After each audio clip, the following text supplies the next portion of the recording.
মানুষের ভুলের কারণে, অবহেলার কারণে পরিস্থিতি কোথায় গিয়ে দাঁড়ায় সেটা মানুষ নিজেও জানতে পারে না। ভাগ্যের কি নির্মম পরিহাস, যা মানুষকে ভাবনায় ফেলে। কি করবে এগুলা? কি করবা? খাইবা না খেলবা?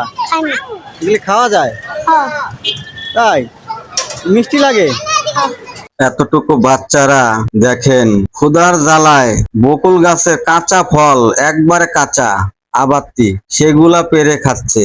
ওরা জানেও না যে এগুলা শরীরের জন্য ক্ষতি হইতে পারে, কারণ ক্ষুধার জ্বালা যে এমন জ্বালা, যে ক্ষুধা তো থাকে সেই একমাত্র বোঝে।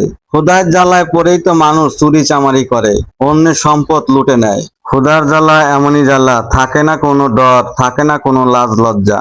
এই সমাজে অনেক বিদ্যমান মানুষ আছে, তারা চাইলেও এরকম অসহায় বাচ্চাদের মুখে দুমুঠো খাবার তুলে দিতে পারে। এমন কি ক্ষতি হয় দুমুঠো খাবার তুলে দিলে? সমাজে কারো বাবা মা আছে, কারো বাবা মা নেই, কারো বাবা মা থাকতেও দুবেলা দুমুঠো খাবার জোটে না। বর্তমান এই সমাজে অনেক বিদ্যমান ব্যক্তিরাই আছে, যাদের ভিতরে অনেক বিদ্যমান ব্যক্তিরাই শুধু বড় বড় কথা বলে, কাজের বেলায় কিছুই না, কিভাবে নিজের ভান্ডার মজুত করবে সেই ধান্দাই থাকে।